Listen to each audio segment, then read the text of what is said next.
En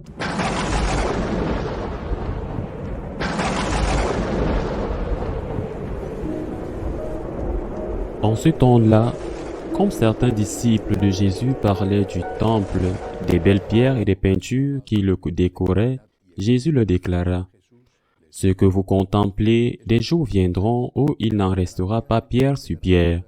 Tout sera détruit. » Ils lui demandèrent: « Maître, quand cela arrivera-t-il?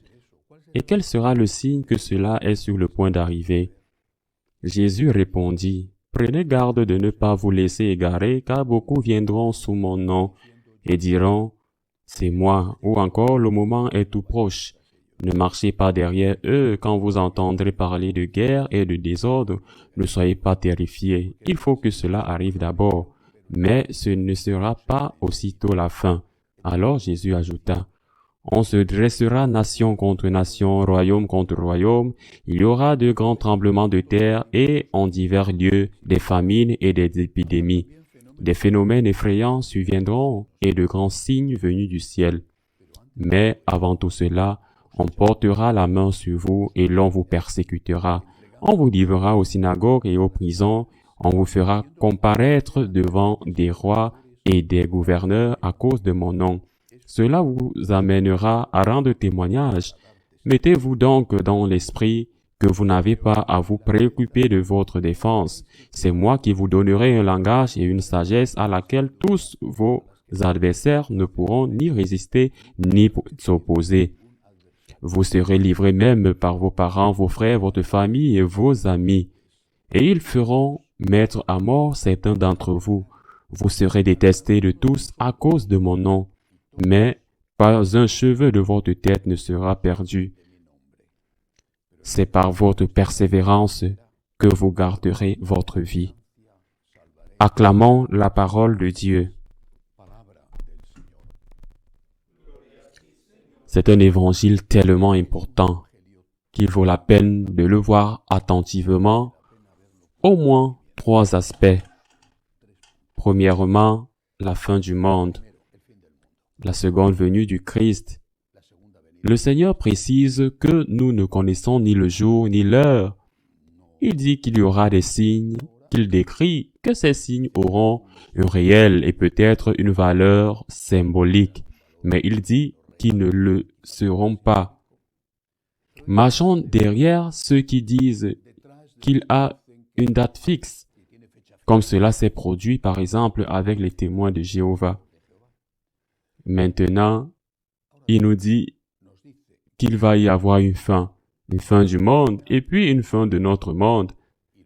Saint Augustin, dans son commentaire du psaume 95, a une belle phrase. Il dit: « Ne rejetez pas la première venue du Christ. » Et ainsi de suite. Vous n'aurez pas peur de la seconde venue du Christ. Ne rejetez pas le Christ qui vient vous sauver.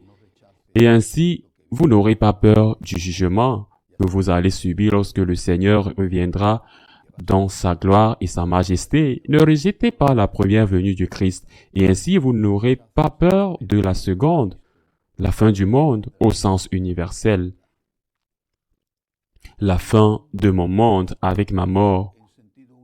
La fin de mon monde quand parfois votre famille s'effondre. Ne rejetez pas la première venue du Christ. Et vous n'aurez pas peur de cette fin du monde.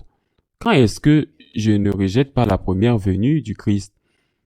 Quand j'accepte le Seigneur comme mon Dieu, comme mon Sauveur.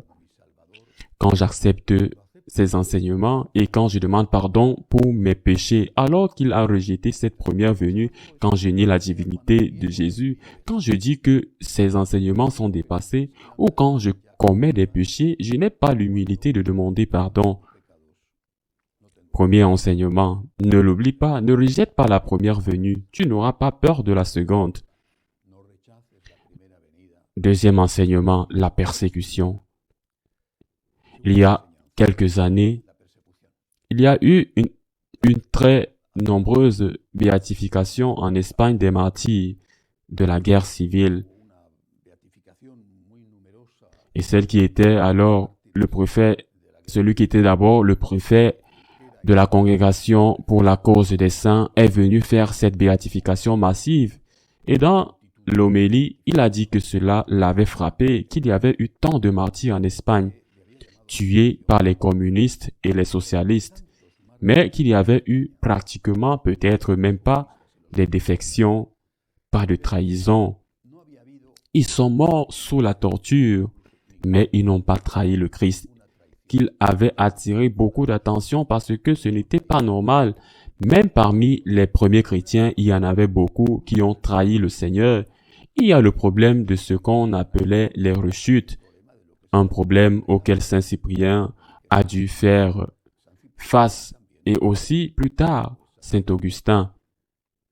En Espagne, cela ne s'est pas produit. Si cela s'est produit, c'était un cas isolé des martyrs qui sont morts. Le cardinal qui était le cardinal Amato a dit que j'étais impressionné par cela et a enquêté sur la raison et a dit pendant de nombreuses années qu'il y a la première république et la première persécution, la persécution des Asturies, où viennent les premiers meurtres cruels et terribles, n'est pas la persécution de l'an 36 qui se situe dans le contexte de la guerre civile. Quand il y a la première persécution, l'Église est mise en alerte. Ce qui vient de se passer va se reproduire. Il faut préparer les gens. Et le cardinal a dit, il faut commencer à y avoir une préparation dans les séminaires pour les prêtres, dans les retraites spirituelles, dans l'action catholique, qui était le grand mouvement de l'époque, le mouvement laïque de l'époque. Dans les homélies, il y avait une préparation, ça pouvait nous arriver. C'est arrivé, ça n'était jamais arrivé en Espagne depuis l'époque romaine. Eh bien, peut-être dans le sud, l'époque de la conquête musulmane. Oui, il y a par exemple les martyrs de Cordoue, Saint-Pélage. Mais nous sommes en paix depuis des siècles. C'est arrivé, cela peut se reproduire. Nous devons être préparés, a dit le cardinal. L'Église a préparé son peuple à affronter le martyr. C'est pourquoi, quand il est arrivé, ils ont pu témoigner et accepter le martyr plutôt que de trahir le Christ. Et voilà la réflexion. Sommes-nous préparés? Comment nous préparons-nous? Nous sommes en train de préparer cette fin des temps. Je ne pense pas. C'est pour ça que c'est surprenant. C'est beaucoup de gens, c'est surprenant. Et ils s'étonnent et ils l'expriment. C'est que dans mon travail, regardez, ce qu'ils font, c'est que dans ma famille, ils me critiquent parce que je vais à la messe. C'est que ça existe. Ce qu'il faut savoir, c'est que c'est normal, que ce n'est pas que c'est quelque chose qui devrait vous surprendre, mais que c'est normal, ça vous surprend. Que l'eau est mouillée. Êtes-vous surpris que le feu brûle? Ben non, non. L'eau est humide et le feu brûle très bien. Et en hiver, il fait froid. Et en été, il fait chaud. Autre chose, c'est que ça te dérange, mais ça ne t'étonne pas. C'est qu'il fait chaud. C'est que nous sommes en été, tu veux. Et il fait froid, bien sûr, c'est l'hiver. Tu veux quoi au juste? C'est qu'en hiver, du moins dans l'hémisphère nord, vous êtes en hiver avec un ventilateur et en été, vous avez envie de vous mettre au frigo. Non, c'est normal. C'est qu'on ne l'a pas supposé. Cela nous surprend, cela nous choque. Et c'est une cause de crise, et une cause de défection, une cause d'apostasie, puisqu'il est normal qu'il nous persécute. Mais de qui sommes-nous les partisans? De qui? Celui qui a été intronisé dans la Rome impériale avec tous les honneurs et la pompe, ou celui qui est mort sur une croix? Le Seigneur le dit clairement aujourd'hui dans l'Évangile, c'est qu'ils vont te persécuter, et il dit une phrase aussi forte que cela, tout le monde te haïra à cause de moi. Ils te haïront, tout le monde te haïra à cause de moi, tous, tous. Et il démêle quelques-uns de ceux qui composent l'ensemble, dit-il, parents et proches. Mon Dieu, frères et amis, ils vont vous livrer et tuer certains d'entre vous. Tout le monde finit par dire qu'ils vont vous détester à cause de mon nom. Ben, c'est normal. Est-ce qu'ils se moquent de vous parce que vous êtes catholique? Pourquoi vas-tu à la messe? Et je te le dis sincèrement, bienvenue au club. Tu es catholique, Que veux-tu? Que le monde vous applaudisse parce que tu veux vivre la chasteté ou parce que tu ne veux pas te saouler ou parce que tu ne veux pas voler? Eh bien non, parce que si le monde est de plus en plus corrompu, alors tu es comme la lumière au milieu de la nuit. Et il n'y a rien de pire, rien qui agace davantage le monde qui vit dans les ténèbres que l'existence de la lumière, qui, bien qu'elle ne dise rien, brille par elle-même et expose ses propres misères et faiblesses aux yeux de tous, de tout le monde, et tout le monde les détestera à cause de moi, car il faut être préparé et bon. Demandez de l'aide à Dieu, comme l'ont fait les martyrs. Demandez de l'aide à Dieu pour que nous ne manquions pas de courage et de force pour être des témoins, mais cela n'a pas pour à nous surprendre dans chacun domaine. Est-ce que cela m'étonne que même au sein de l'Église, il y a des persécutions? Bon, ça fait mal. Ça fait mal. La surprise dans le sens où ça ne devrait pas être, mais au final, c'est ça. Tout le monde va te détester à cause de moi. Tout le monde. Combien de problèmes dans les familles? Par exemple, parce que l'un est catholique et l'autre se moque de lui. Tout le monde va te haïr à cause de moi. Ça ne veut pas dire que ton mari va te livrer au tribunal en t'accusant d'aller à la messe. Du moins, pas encore. Mais si ton ridicule te fait mal, eh bien, c'est normal, je suis catholique, il faut se préparer. Est-ce qu'on prépare nos enfants, nos adolescents par exemple, pour qu'ils soient confrontés à cette intimidation, à ce harcèlement, à ce ridicule qu'ils subissent dans leur centre d'études et ne disons pas plus tard lorsqu'ils entrent à l'université, car nous ne les préparons pas. En réalité, les parents ne préparent pas leurs enfants à la vie réelle, car ce qu'ils font, c'est les super protéger dans la plupart des cas. Alors, quand le moment de vérité arrive, ils ne savent pas comment se défendre, ni comment agir. Ils cèdent parce qu'il faut être préparé, parce que la persécution est là. Elle est là. Nous avons toujours été ici, et c'est seulement en sachant qu'avec le Christ, nous allons gagner que nous pourrons affronter ces difficultés, cette persécution. Une dernière chose, Jésus dit, il a dit, certains vous tueront. Et puis il ajoute, mais pas un cheveu de votre tête ne sera péri. Mais voyons, s'il vient de dire que certains te tueront, c'est plus que le cheveu de ta tête, c'est que tu ne te coifferas pas. Mais non, il te coupe le cou ou te jette au lion qui te décoiffe complètement. Qu'est-ce que ça veut dire? À la vie éternelle, c'est pourquoi il dit, pas un cheveu de votre tête ne périra avec votre persévérance. Vous sauvera vos âmes. Celui qui persévérera jusqu'à la fin sera sauvé. Il ne faut jamais perdre de vue l'existence de la vie éternelle. Il y a la vie éternelle. Si Ignace d'Antioche, qui était déjà âgé, peut-être 90 ans, avait été amené d'Antioche en Syrie, à Rome, pour être jeté au lion, avait dit, je renonce à ma foi. Qu'aurais-je réalisé? Une autre année de vie, il était déjà très vieux, 5 ans de plus à vivre, avec des maux, avec des rhumatismes, avec on ne sait quoi.